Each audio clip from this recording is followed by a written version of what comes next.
Matthew, how are you feeling today? Hey, first of all, a big thank you for inviting me. It's a real pleasure to be here. And a tough question to start. So I'm feeling good. It's been a busy day. It's the end of the day, so I've had a lot of things going on. Unfortunately, I've done a lot less than I planned. And as we were discussing prior to Yes. this episode, that's one of the challenges I currently undergo on a daily basis. Trying to create a little bit of structure in the chaos and getting everything that needs to be done in a day done. But that being said, I found time to train twice, which is great. Okay. I woke up early for a morning run, Nice. and I managed to get some strength training in as well. So that's kind of the bedrock of my day. I managed to eat healthy food. So yeah, all in all, a pretty successful and positive day. And now I'm very happy to be having this conversation with you.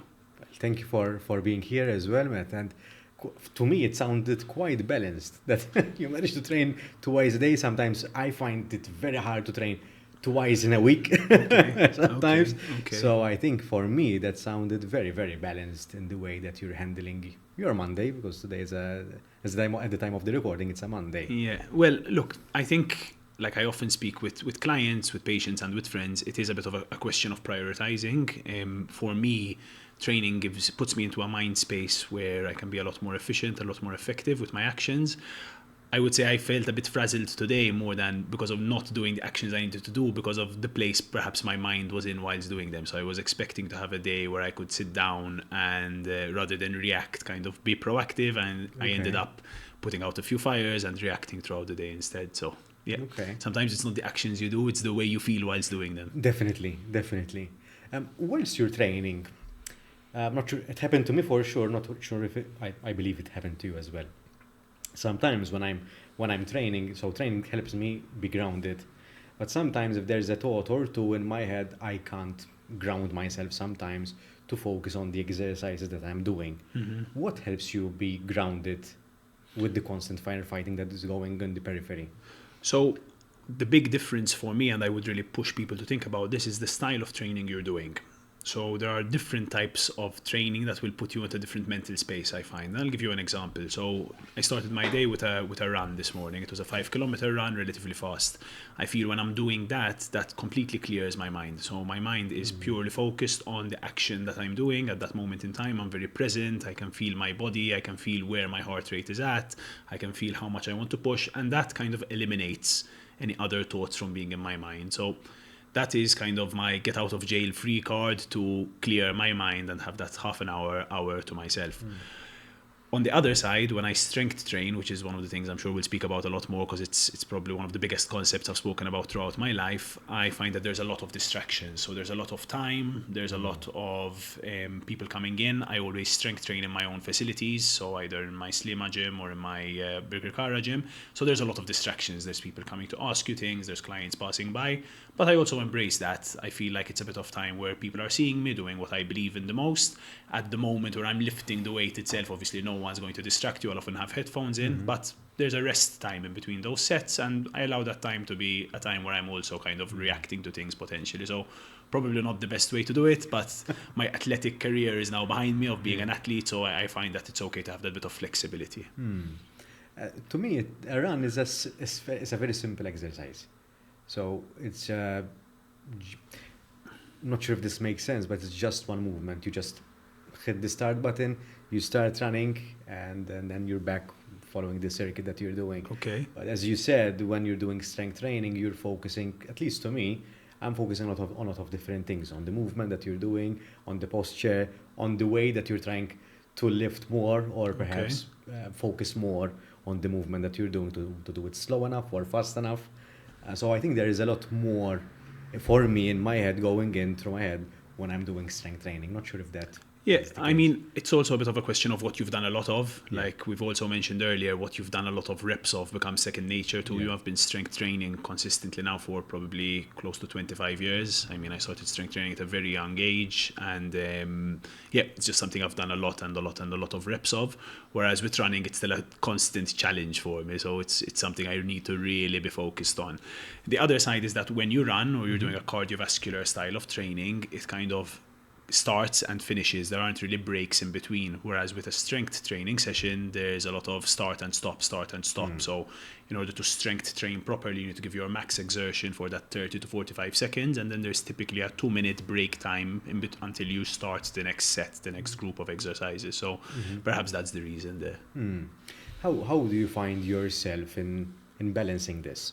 So you have your business, you're there, you're within your business whilst doing the training, you're doing the workout and focusing on yourself. Where do you find yourself in the mix of all of this? Look, the one thing I say is that for me, training has always been a fundamental part of my character, but also of being the best version of myself to put out into the world. So I'm not going to say I've never missed a session, I'm not superhuman, but I would say it's one thing that I definitely prioritize. So one trick I've learned is that when I'm planning the week ahead, even 2 weeks ahead, I'll block out into my calendar my training slots, and those are untouchable. So my current routine is to do 2 weekly runs, 3 strength sessions, and 2 high intensity sessions.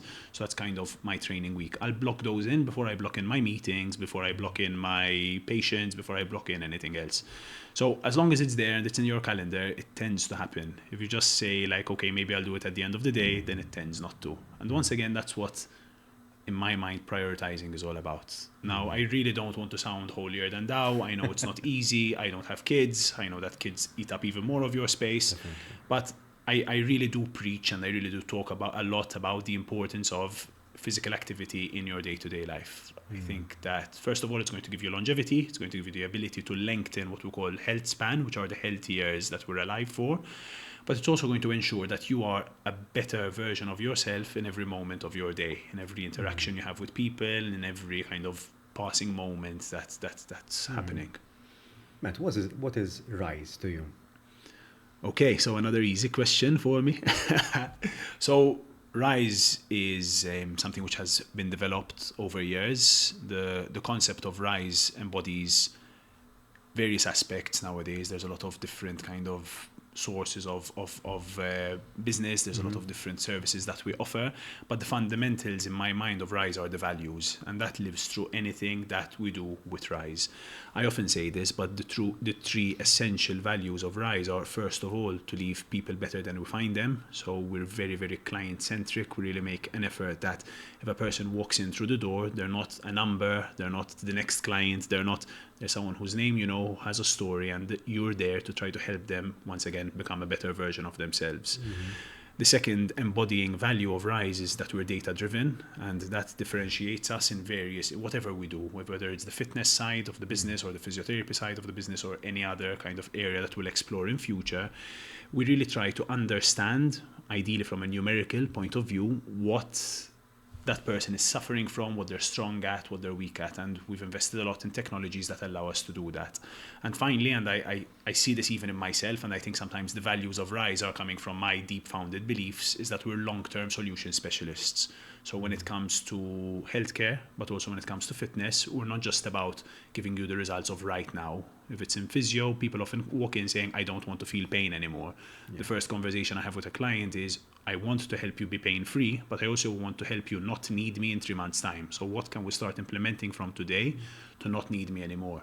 With fitness, it's exactly the same thing. We're not a CrossFit box or a High Rocks facility. We're not just giving the amazing feeling of having worked out. We're all about training for tomorrow. We're about training for longevity. We're about building programs that ensure your body is in the best shape possible to continue being active throughout the lifespan and lengthening what we call health span.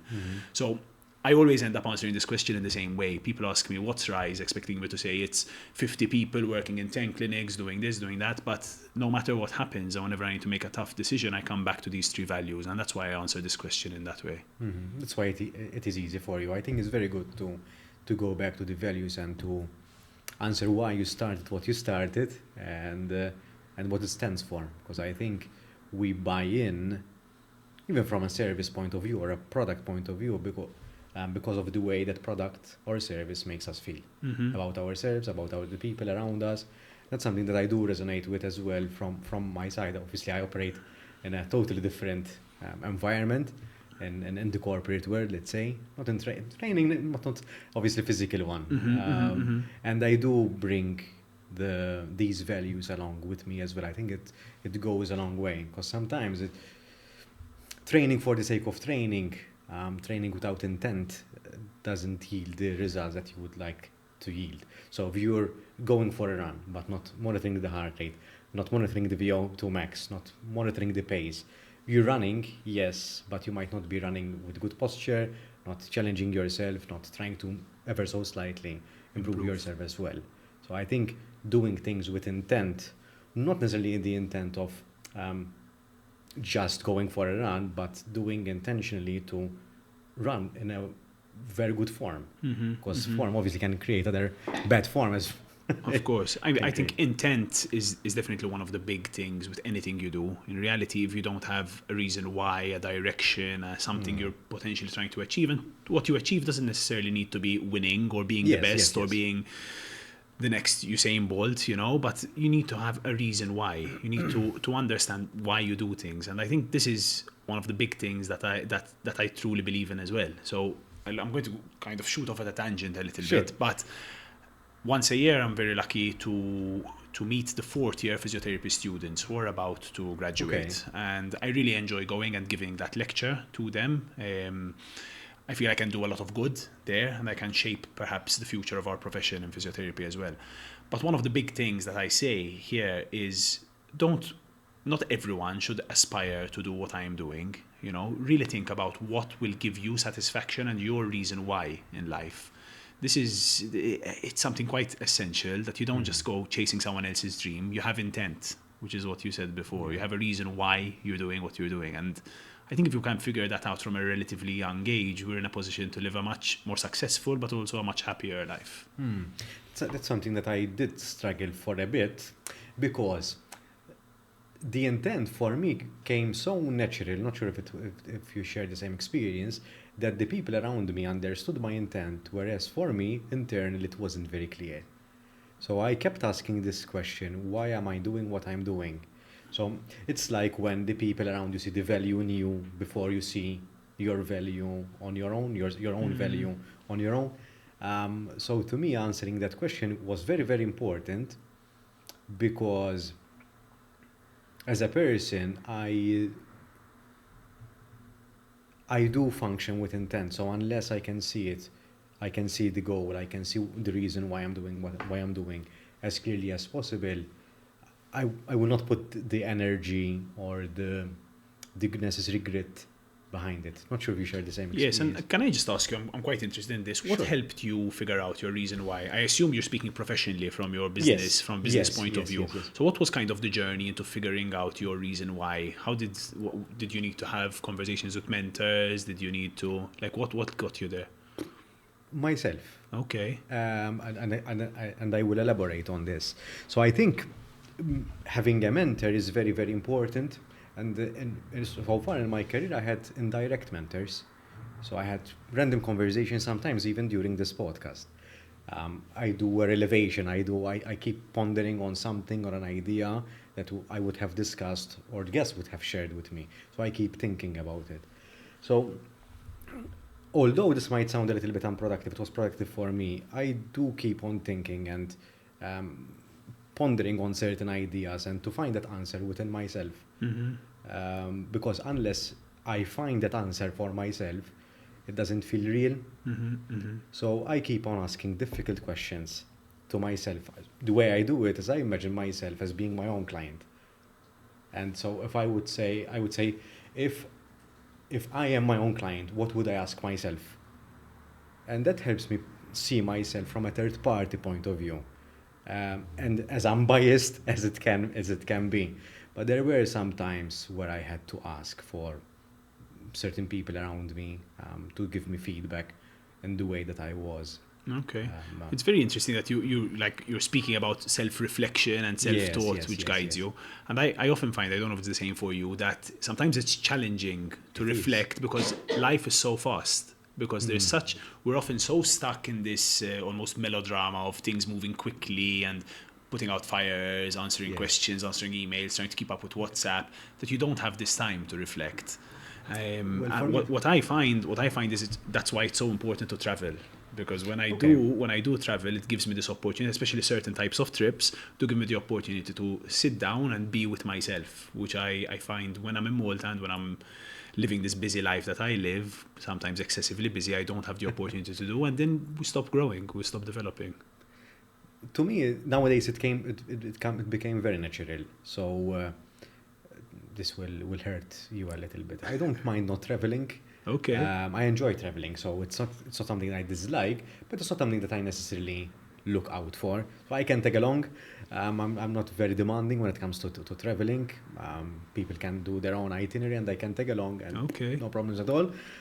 There might be a specific place I would like to visit, and in that case I will make that remark, but I'm not very demanding or fussy about it. Okay. Because I enjoy the company that I'm with more than, or besides the location that I'm in. So to me, it's who I'm traveling with is as equally as It's the most important important. as the place that I'm traveling in. Okay. So I can find that escape in my head, I would say. How So interesting. I don't have the need to travel to detach myself from the everyday hustle and bustle. And I think it came because the first time I traveled in my life was when I was 23. Wow. So I've lived most of my life without traveling.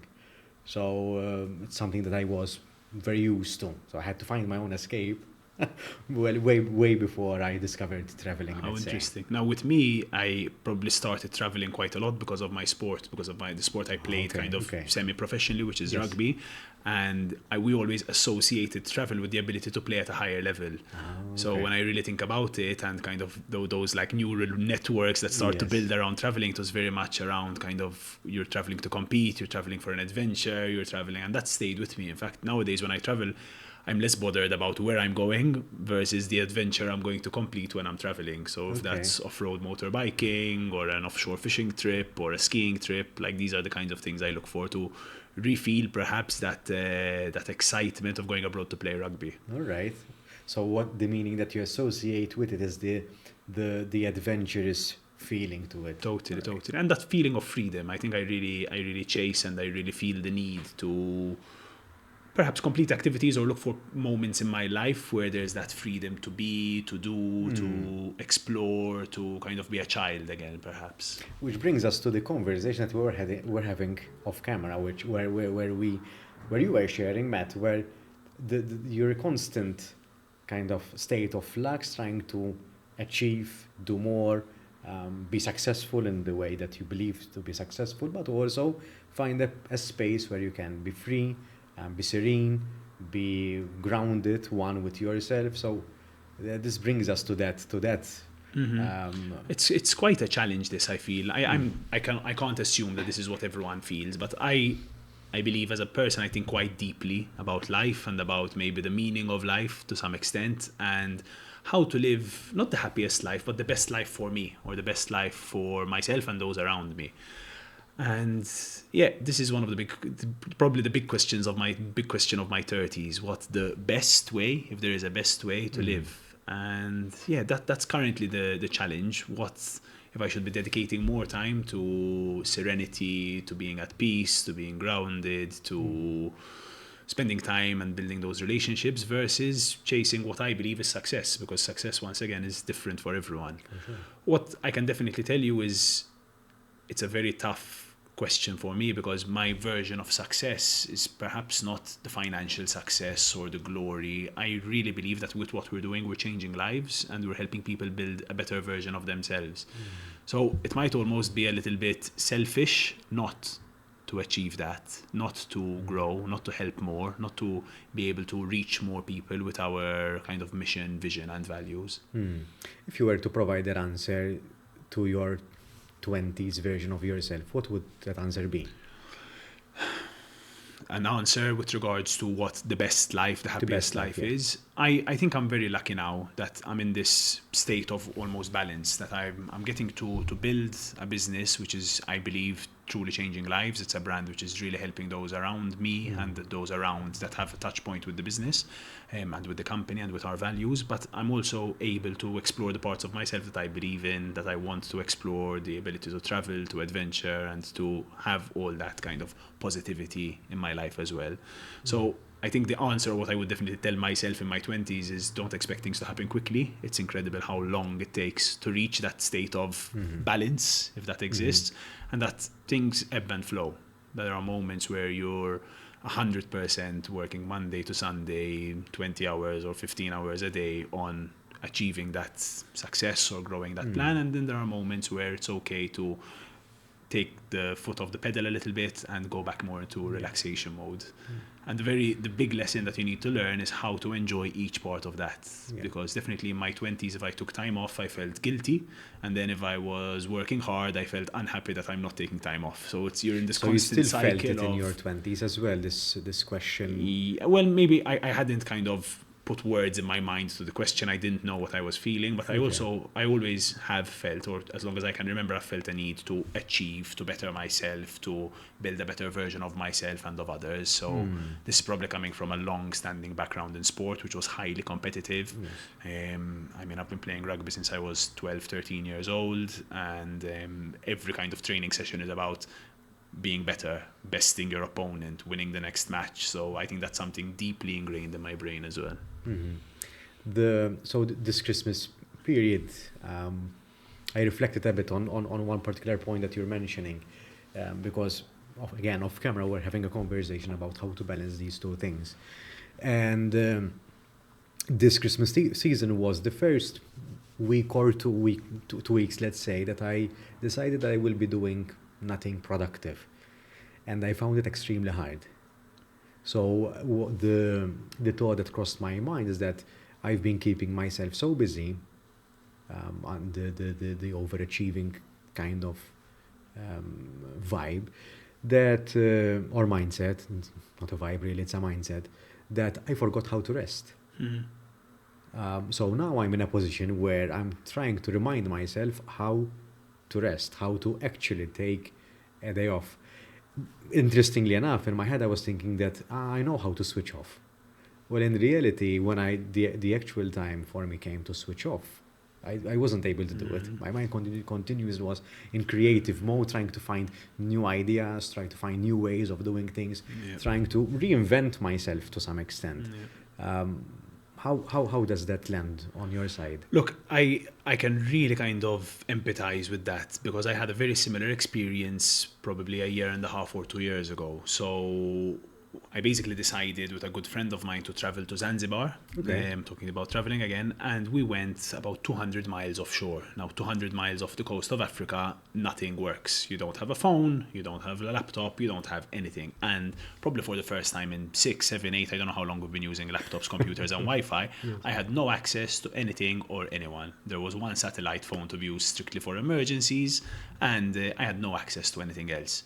And all of a sudden, out of nowhere, I had this sensation, this feeling of having to deal with all of these things that I for all those years hadn't sat down and dealt with, be it emotions, be it thoughts, being questioning oneself. And I have to say, it was an extremely intense experience for me, almost edging and bordering on a feeling of anxiety, because I think there's so much we suppress by living in this busy day-to-day kind of rushing from thing to thing life, answering WhatsApp messages like we were speaking about before, that almost all hit me at once. So I can really empathize with what you're saying, that we think we take time off, we think we rest, but how often would you spend a full Sunday not looking at your phone, not touching anything, and just being present with yourself and those around you? Almost never, no?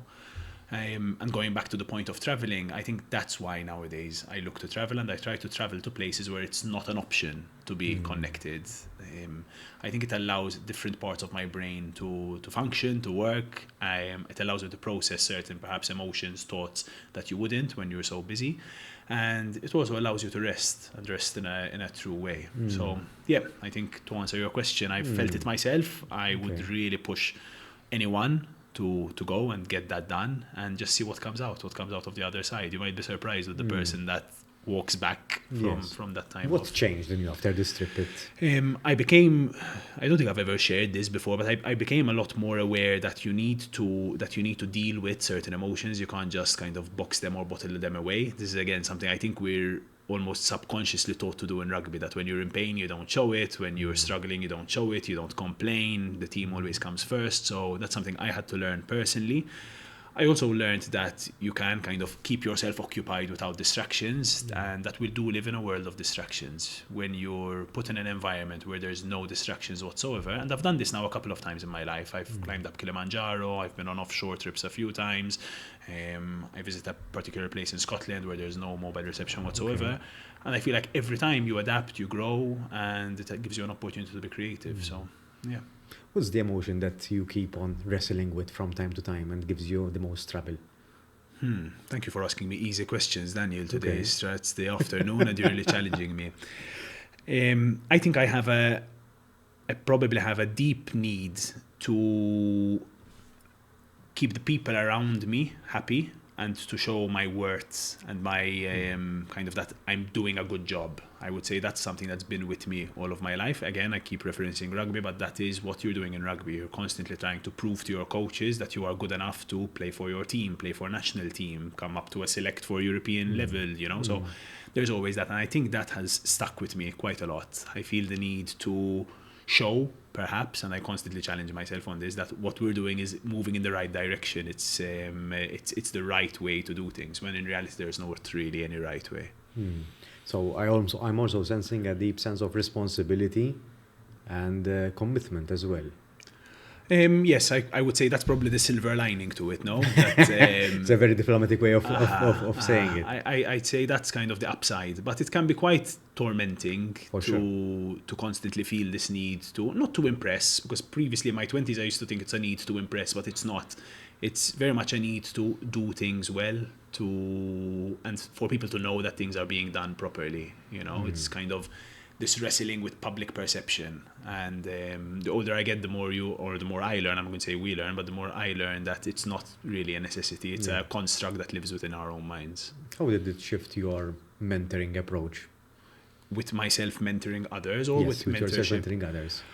So let's talk purely from a physio point of view. Yeah. So one of the big things that physiotherapists struggle with is to remove this kind of imposter syndrome. Very often, if you're in a room with a person who is in pain and they want a solution, you feel like you are not good enough to give that person a solution. Obviously, pain is an emotion which asks for immediate resolution. It is the neuroscience of pain is all about instant gratification, almost get me out of pain as quickly as possible. So that puts a lot of pressure on the practitioner. And what I'm constantly trying to teach young physios and people working with RISE is that the reality is you are the expert in the room, and it takes patience and, most importantly, fantastic communication with the person in front of you to actually create change. So that's one of the approaches that, and not even approaches, but one of the things that I really try to teach young physios, and one of the things that I really try to put across. You will often have moments of self-doubt, especially in the healthcare industry, and it takes a lot of maturity and a lot of self-reflection. We call it clinical reflection, but in reality it's exactly the same kind of reflection that you were speaking about before, to mature into a practitioner who knows that eventually you will be able to help the person, and even if you're not, you are going to be the person you are going to be the practitioner who moves them a step forward. That might mean removing your ego and referring them to another professional. It might mean needing to have a tough conversation with a person and telling them this is the upper limit of where we can get you to this week, this month, this year. Yeah. What is the greatest misconception that you often stumble upon with regards to your profession, or health in general, I would say? So there's a huge amount of misconceptions in health, and it was actually one of the underlying reasons that I had decided to start in its infancy. It wasn't even RISE then, but RISE, that I believed that things could be done better around the healthcare industry. I can speak to you about misconceptions that have come up through the years. 10 years ago, it was the belief that physiotherapy was just about massage, manual therapy, and us doing things to clients. That's slowly starting to transition out.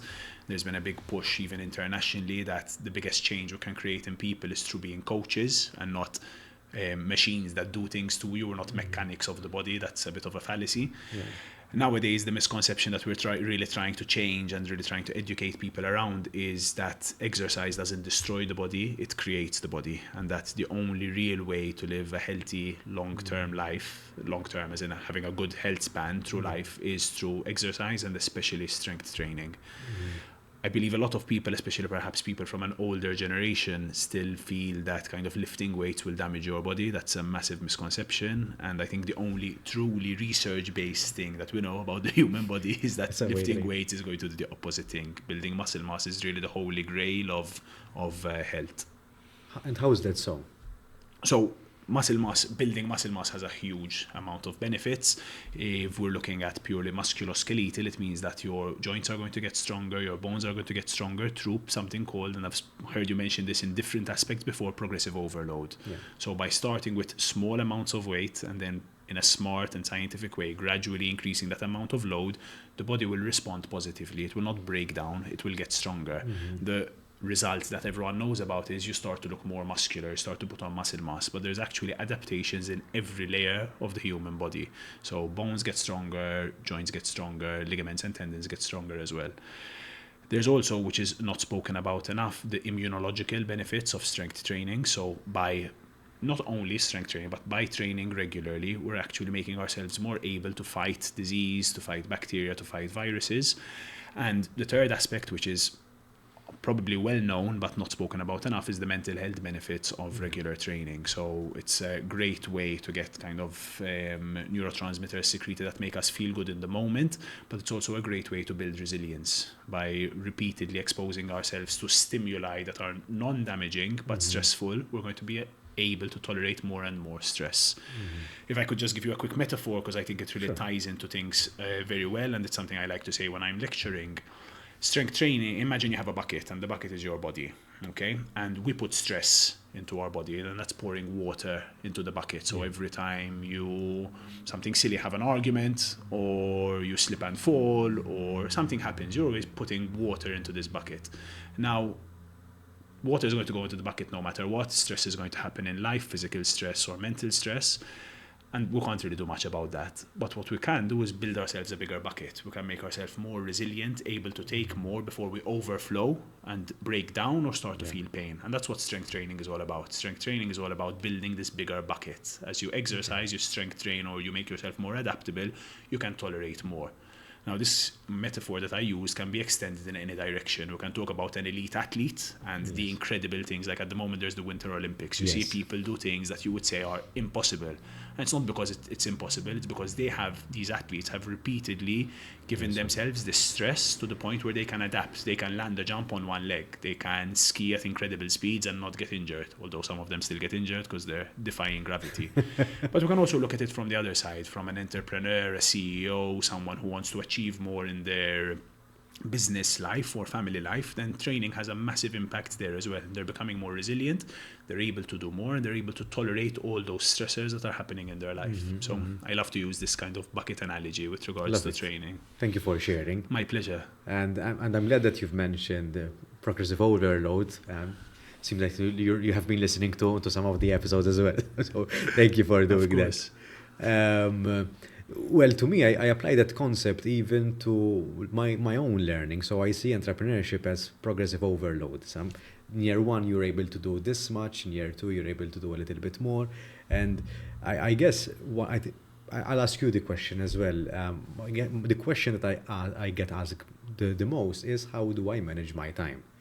And I think the answer that I am gravitating towards nowadays is that what I'm doing today is the result of what I've started 10, 15 years ago, and gradually increasing the load every time. The more you do something, the better you get at it, and the more efficient and faster you become, sometimes even without knowing at the same time. So I apply that concept of progressive overload not only in training and physical training, but also in mental training as well. Totally. And I think we see it the opposite. So there are a lot of studies that indicate there is a correlation between loneliness and older age and the feeling associated with it. But there are also contrasting studies. Not sure if you're aware of this. I know, it's very interesting. People become more resilient, mentally resilient, the older that they get, because they have been through so much more in life, so they are able to handle more stress in life. So if we can also amplify it horizontally by exposing ourselves to different stressors in life, family, work, professionally, training, then we can become more resilient Of course. holistically. Of course. And I think we do underestimate, and I think one of the best ways to be healthy mentally is to put ourselves in a relatively stressful situation mentally, but also trying to overcome them with intent. I'm going to mention this word as well, with intent, because if there's no intent, then we risk falling. And we might have set the bar too high for us to reach. So I'm not sure what are your thoughts on Look, this. what's really coming to mind is the adaptability of the human body and the human brain. I've seen this in person, and I'll speak a little bit about it, but I also kind of preach this quite a lot, that the human body, which is my area, but obviously this corresponds to the brain as well, is incredibly adaptable, as long as we give it the amount of time necessary to progress and to grow. So one of the dangers we see in training is if you give a stimulus that is too big suddenly. And I'm pretty certain, although it's not my area of expertise, that if you give your brain, your mind, a stimulus that is too big suddenly, then it will, at that moment in time, break you as well. But if you can microdose that stimulus over time to allow your body and brain to adapt, to grow, it is incredible what we can achieve. And I'll give you some real-world examples from athletes I've worked with. Obviously, one stellar example is Neela Juice. He's one of the people I've helped prepare for his physical challenges. And I love to speak about him because of his brain as well, how he's adapted his brain over the years to be able to tolerate these incredibly scary situations. A normal person would never be able to kind of overcome those challenges. So it's incredible what we can achieve just through that kind of repeated overload. Another fantastic example is Fabio Spiteri. He's at an age where a lot of people would say it is impossible for you to continue doing what you're doing. I mean, he's completed 10 times Ironman. Yeah. It's a feat which literally 10 people, 20 people in the world have done. But he's able to do it. Why? He's not, I promise you, he's not a superhuman. His body is no different to ours. The difference is the amount of reps and smart reps he's put into his body, the amount of runs he's been on, the amount of kilometers he's covered, the amount of weights he's lifted, the adaptation stimulus. And we can see this from people around the world, that if you give your body the time to adapt, to grow, then the sky is the limit. There is no limit. That it's incredible with enough time and the right input what you can achieve. I'm going to ask you the question now. Please do. What's the most frequently asked question that you get the most? With regards to? In general, as a person. What I've shared was the frequently asked question. In my case, everyone asks me that question. How do you manage your time? Look, I've gotten this a lot as well, the same question of how do you manage your time, and I'm not sure, I don't even have an answer, but again, it's through adaptation. From a physio point of view, I'm probably nowadays known as like the back pain specialist, so everywhere I go I get asked, my neck is hurting, my back is hurting, what do I do about it? So I get asked that question all the time as well. Thankfully now I get asked more and more often what it takes to build a business, and that's a question I'm getting more and more comfortable with answering, and I'm really enjoying mentoring young practitioners and professionals into moving into that direction as well. So, sorry, you asked me for one question, I gave you 3, but I think with all the different hats we wear, we tend to get asked different questions at different places and times. How should one start their own business? You're really hitting me with all the easy ones today. I think the first step is what we spoke about before. Make sure that you know why you're doing it and don't glamorize it. I think that there's a lot of ways to be successful without opening your own business and without being an entrepreneur. So first of all, have a good sit down with yourself, go somewhere where there's no mobile reception, like we said earlier, and ask yourself the question, why am I doing it and what do I want to achieve? Secondly, make sure you have time and patience, because I mean, I'm now at probably the best place I've been in, but this journey is a 10-year, 12-year, 15-year journey, to getting here. So if you expect that you're going to see results quickly, although they're tempting, it really isn't. So rather than go and form a company, being my first answer, or make the right connections, build the right network, although these things are all important, first of all, have a good soul-searching discussion that the area of business, the company that you're going to form, is something you're truly passionate about, that you're happy to be committing a stupid amount of time to. And once you've answered that question, then take the next logical steps. But first of all, make sure you have it in you and it's something you want. And just because sometimes we may make it sound a little bit too much like doom and gloom. It is a beautiful journey. So there's a lot of rewards and a lot of kind of silver linings to the hard times. Yeah. I personally feel extremely honored and lucky to have met certain people, like the people I've spoken about before, but also mentors who I would never have crossed paths with or have had these conversations with if I hadn't taken this entrepreneurial journey. And I believe just because with me it was almost by mistake that this happened. Kind of the whole thing of forming a company was never a decision that I consciously made. It's something that happened because it had to happen.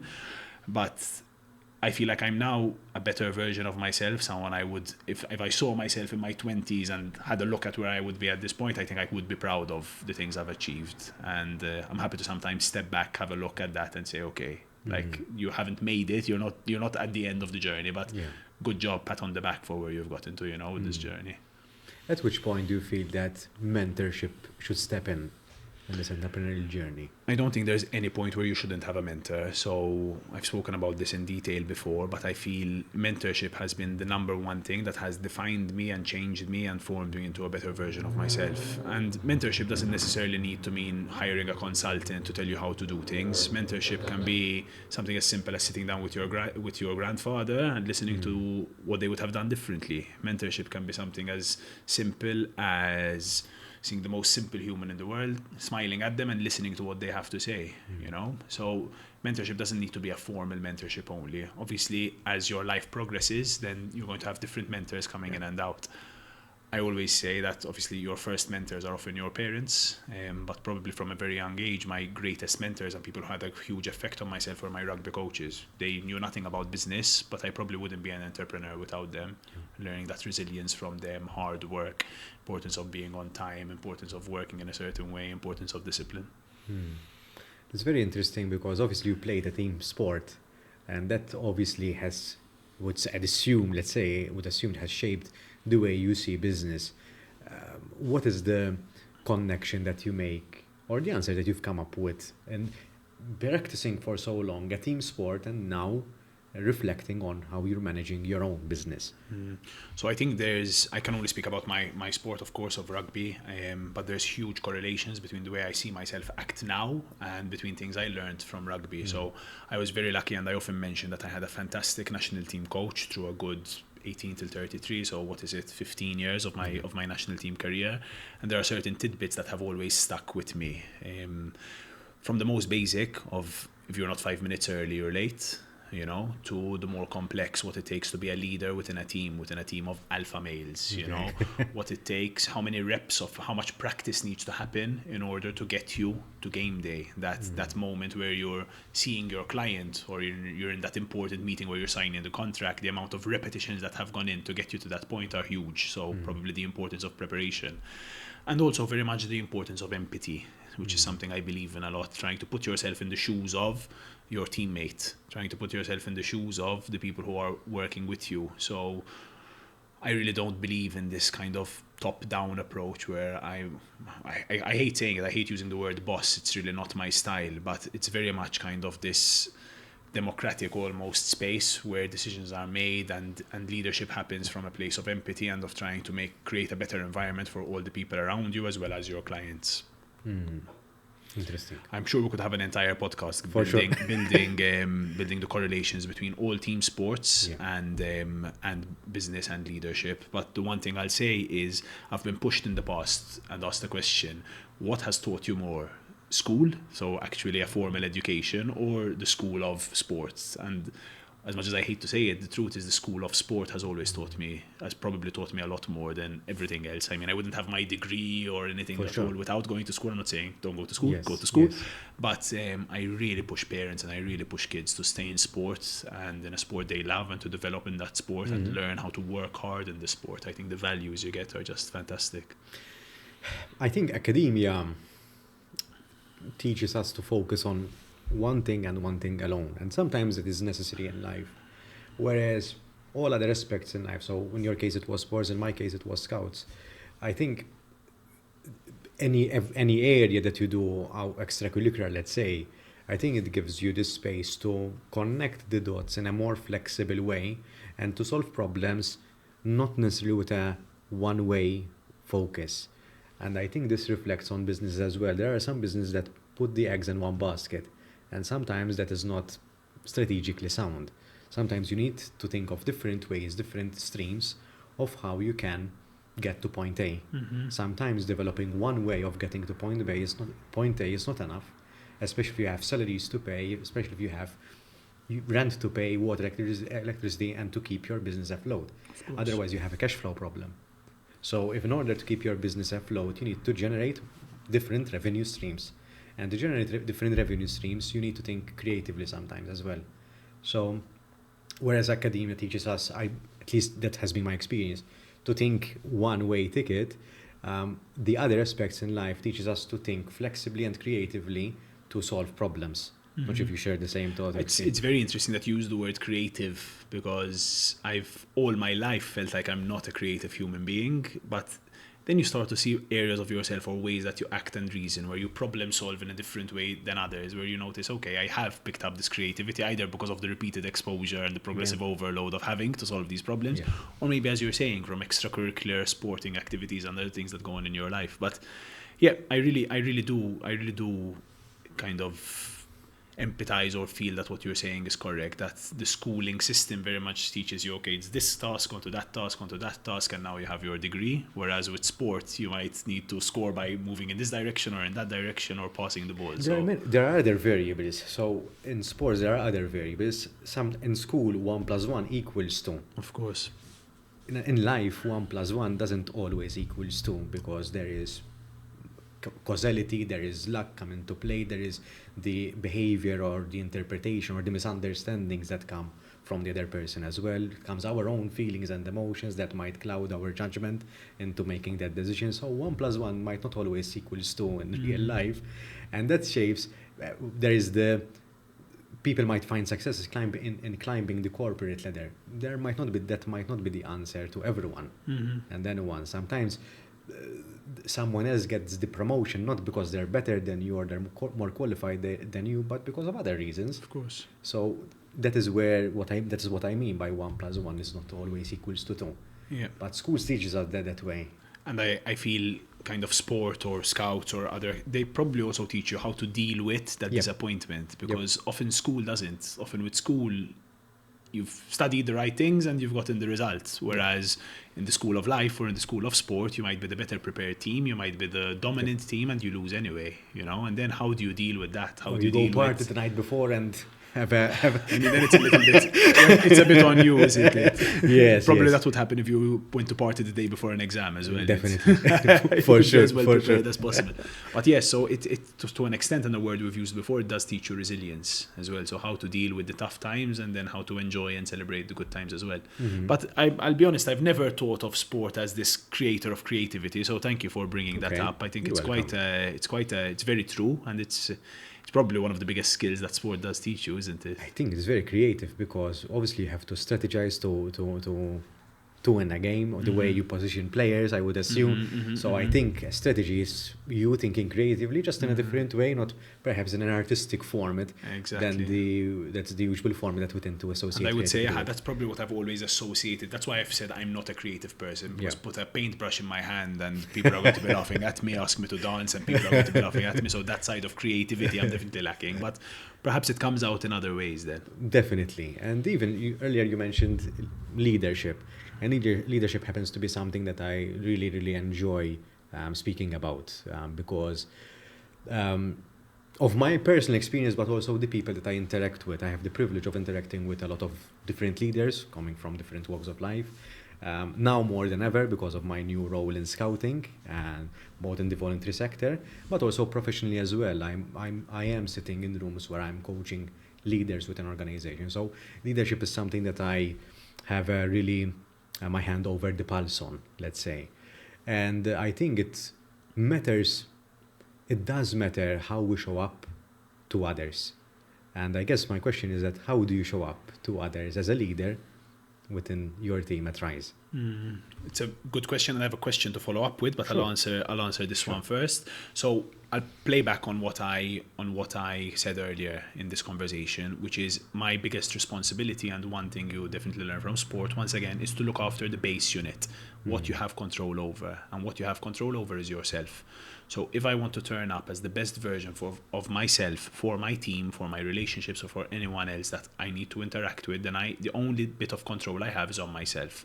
So if I made decisions to go out and party last night, I didn't eat healthy food, I didn't train today, I didn't put myself into the right mental space, then that's on me. That's something I cannot control.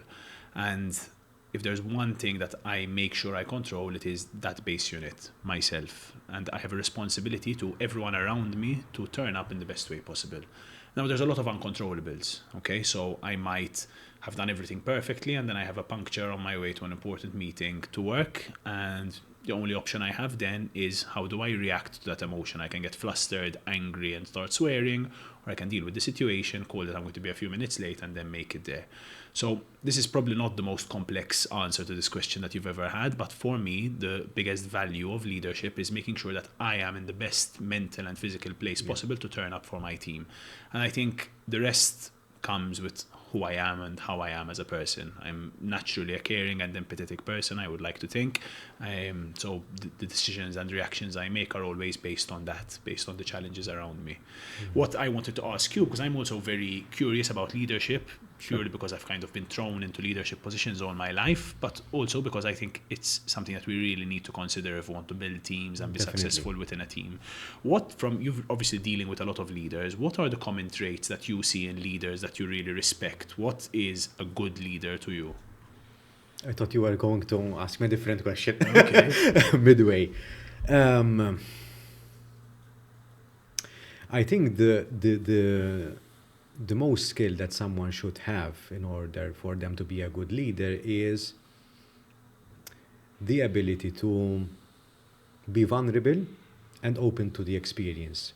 Because a leader is not expected to know all the answers, but they are expected to bear the responsibility. And that's the burden of leadership to some extent. Some people see it as a burden, some people see it as a privilege. It can be both either ways. But if you're not open to the experience to be a leader, to fail sometimes and to rise back up and to bring everyone with you on your agenda, on the direction that you're setting out to achieve as a team, as a company, or as a business, then you're not generating trust. So if you are not a relatable person because you're vulnerable, because you're aware of what you bring, what you don't bring, you're not generating trust. And without trust, you can't have a successful business. So I think those are the key ingredients if you want to be a really, really good leader. That's something that I constantly see on successful people, successful leaders who are able to motivate, encourage, inspire their team. These are the characteristics that they have. In my case. Very interesting. I wouldn't have thought that those are, you'd normally think of a leader as someone who is holier than thou, better, the best, and all of this. So it's very interesting that you're saying vulnerability, ability to generate trust, ability to... I think there is strength in vulnerability. Not vulnerability for the sake of being vulnerable. That's not what I mean. But sometimes admitting that there's a mistake and you own up to it is far more... there's more return on investment, so to speak, to it without, if rather than not admitting the mistake or not running away from it. Okay. I think leadership takes a lot of courage. Sometimes facing a difficult conversation with an employee, with a peer, with a manager. Sometimes the people that I interact with are trying to escape from a conversation. That if they have that conversation, go through that uncomfortable period or couple of minutes, most probably they will end up being respected more, being trusted more, and being seen as a greater role model, I would say. Definitely. So, but it takes tact and exposure to it. That progressive overload. It doesn't come easy. It's not easy to have difficult conversations, for example. Yeah. It's not easy to be vulnerable while showing strength. Because those who are two contrasting sides, but if you are able to harness them together, I think you'll be a very, very strong leader. Very interesting. And I think probably a weakness that I might have had in the past, I probably still do have, is we tend to delay the conversations we don't want to have. It's much easier to have a positive, you're promoted, you're going to be doing better conversation than, listen, we need to kind of build a roadmap to make sure this doesn't happen anymore. So I can really see the worth in what you're saying. Sometimes I found myself on the other side, that I became so comfortable with having tough conversations that I was really fast in my head it was already processed, but the person I would have in front of me wouldn't have processed it, or they're not with me yet, because I need to, it's like planting seeds, right? So it's like giving the person a snippet, let them digest a little bit, and then revisit that conversation a week or a month after. Okay. Because I think we need time to ponder on certain concepts before we can fully accept them. Mm-hmm. There are ways of how you can start a conversation or have a conversation that will instinctively make you more relatable and people feel safe in your presence, and it will facilitate the conversation. But again, it might not work every time. And there are times where you would be faced with either a blank face, an angry reaction, and the face of disappointment. Some people might cry during such conversations. No one prepares you for that. Totally. That's not something you learn in physio school.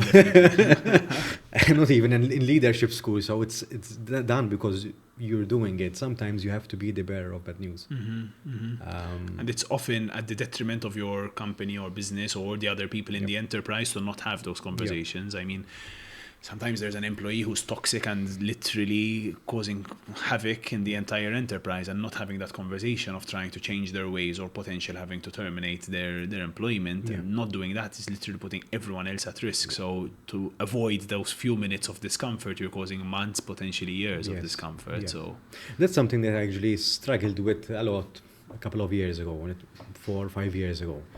The way I managed to reframe the thought in my head was that if I'm not having this conversation with this one person, I'm not respecting the rest of the team, or I'm disappointing the rest of the team, or I'm not protecting the rest of the team. So in order to protect the 9 people in a team of 10, I need to have this one conversation with this one individual. So I shifted my thought on who am I protecting. And the moment I shifted who am I protecting, I'm protecting the 9 people, then I became more brave in order to have that kind of conversation, because the reason why I'm doing is that because I want to protect the 9. Of course. So you need to be back in line and to be part of the team, and in order to be part of the team, we need to come to a sort of like a consensus of sorts. Of course. That made it easier for me, I would say.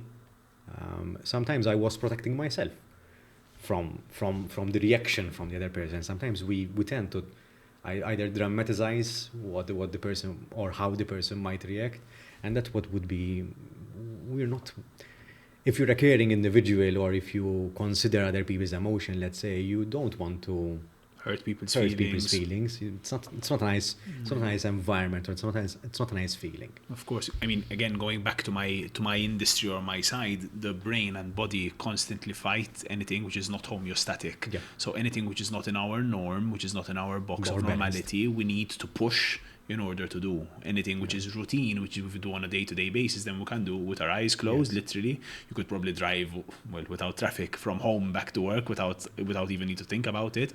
But anything which is outside of that norm, which the brain feels is a threat, and this is one of the big things in pain as well, as soon as we feel threat, then we fight it, we stay away from it. It's going to hurt our ability to survive. So I guess it's the same thing in leadership as it is with regards to the human body, to sport, to everything. Yes, and the sneaky thing about leadership is that we show up as leaders ever so slightly different with each and every individual. So someone might challenge our leadership style or identity differently because of who they are and what they bring to the table. Not sure if you experience this. As you say it, I think that your conversations with different people, or with me even more so, because I'm a leader in different businesses as well, with vastly different employees and vastly different people working in it. So I also see that perhaps the way I act or the persona that I kind of act as with different areas of corresponding in these businesses needs to be different as well. So totally. And it's not just the challenges, it's also what is expected of you. Perhaps in a more mature business which is running well, your employees and people who are working within the company expect stability, the ability to grow without causing too much turbulence. But then in a startup industry which is a year or two old, you're not sure if you're going to create enough revenue to generate to kind of to cover your expenses at the end of the month, then leadership style needs to be completely different as well. And you need to be a bit more of a disruptor and a bit more of a creative and a bit more willing to try different things and take risks just to make your startup survive. And sometimes you have to say the things that are not as nice just to move forward with the idea. Riding on the same thought, and you mentioned it as well, sometimes you have to show up as a leader differently according to what the person needs. Some people need someone to direct them, some people need a mentor, some people need someone to brainstorm with. Not everyone needs the same type of leader. And I think the fluidity of leadership is what makes it tricky as well. Sometimes you need to be very assertive in the way you say things, because ultimately the buck stops with you. And that takes courage as well. Sometimes you might say, who am I to say, listen, this is not acceptable, this is not non-negotiable, this is the way I would like things to be done.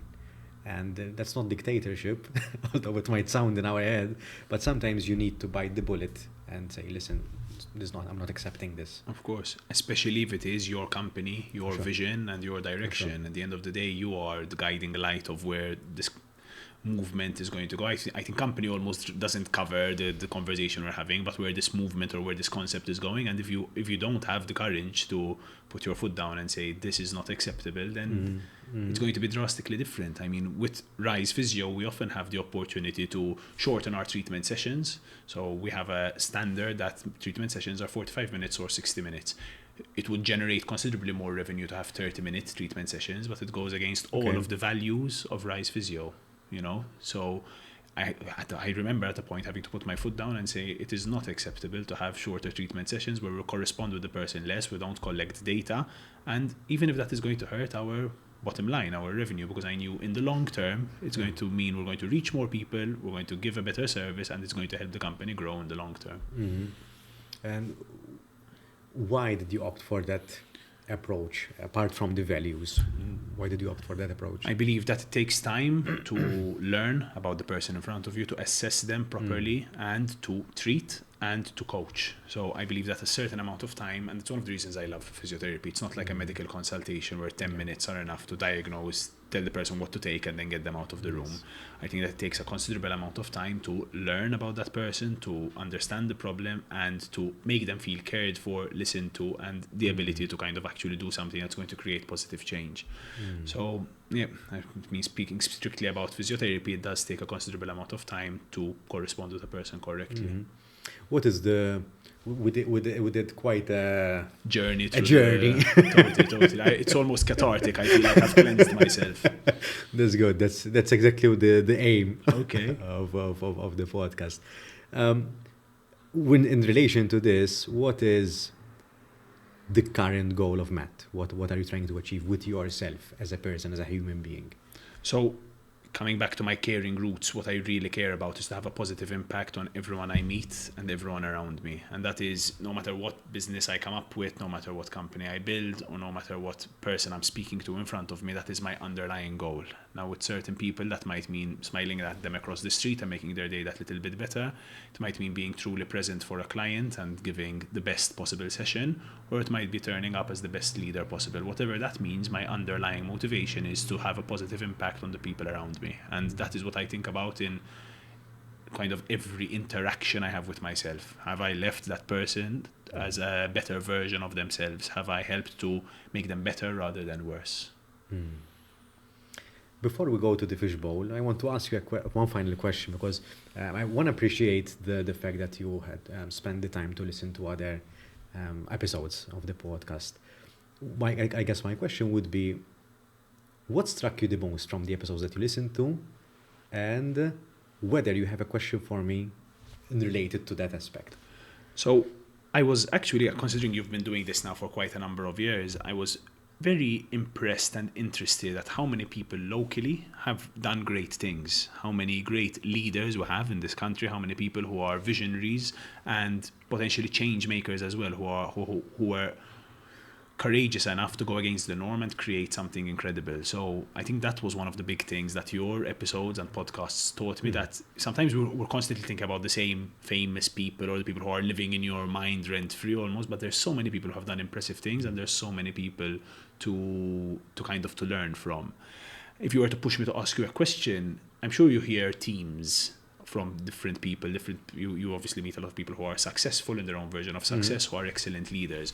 What would you say the one lesson you've really learned from this podcast is? So from all these conversations you've had, what has really changed you? What have you really tried to take on board? Very good question. So going with the easy themes. Of course. Listen, if you're going to challenge me, I'm going to challenge you right back, you know? That's the spirit.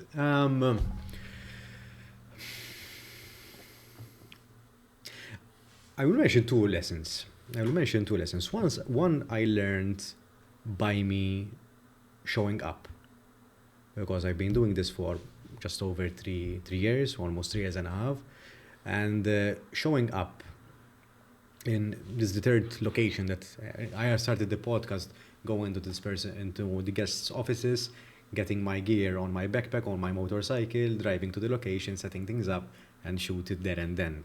And now we're actually sitting in the third location of this setup that we're seeing here.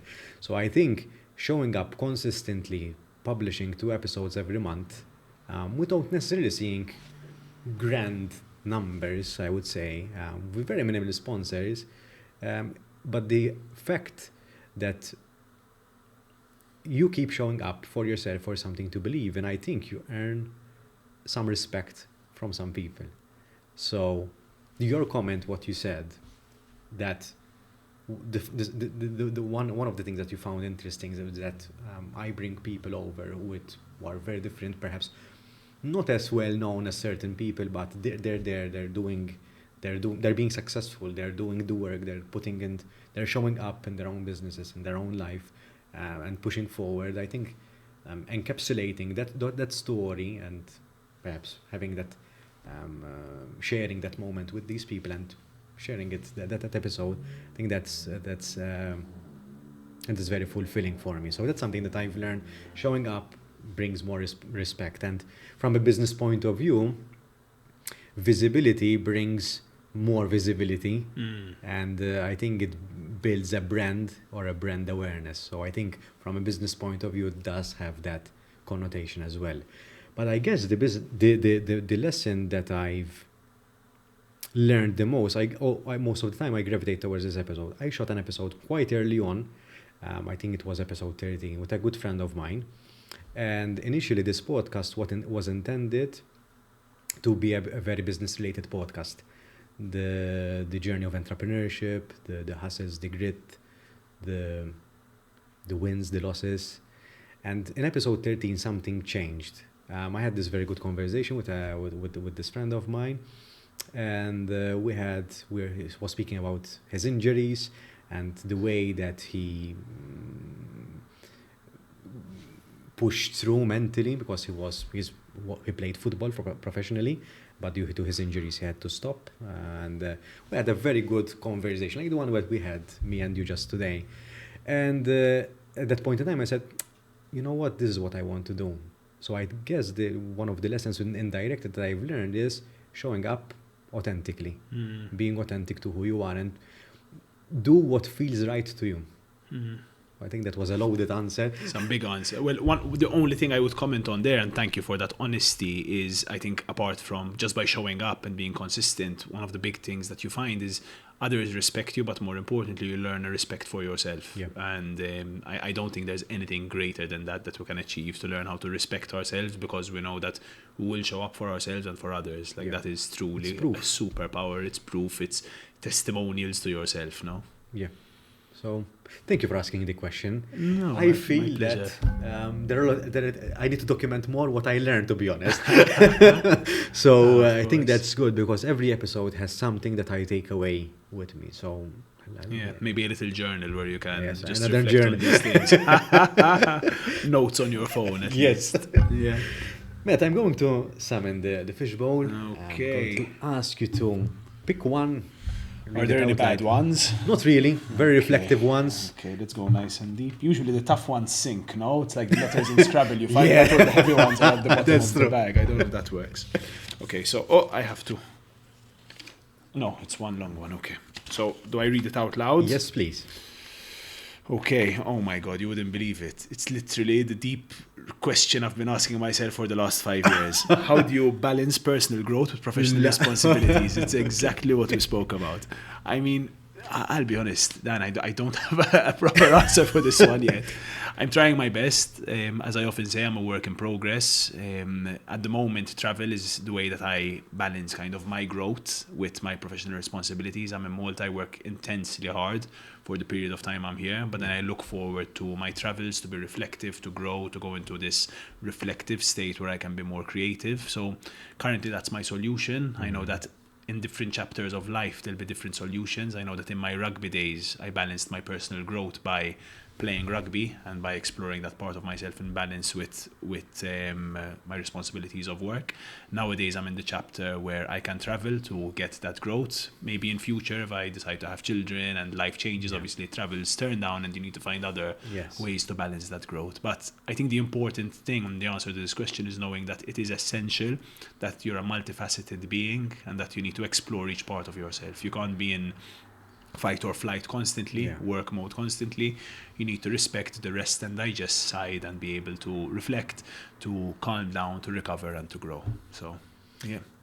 Something that stood out from what you said, Matt, is that we're all work in progress, and everyone is not only entitled to, but responsible to finding their own sense of balance. What works for me doesn't necessarily work for you, and vice versa. I think consciously trying to find our own sense of balance, whether it's through traveling, whether it's through reading, whether it's through going near the beach or for a run, is a journey that is worth our while, because it's course. within our best interest. Of course. Matthew, thank you for this conversation. I really enjoyed having this one-to-one. When we met, we were always in a rush.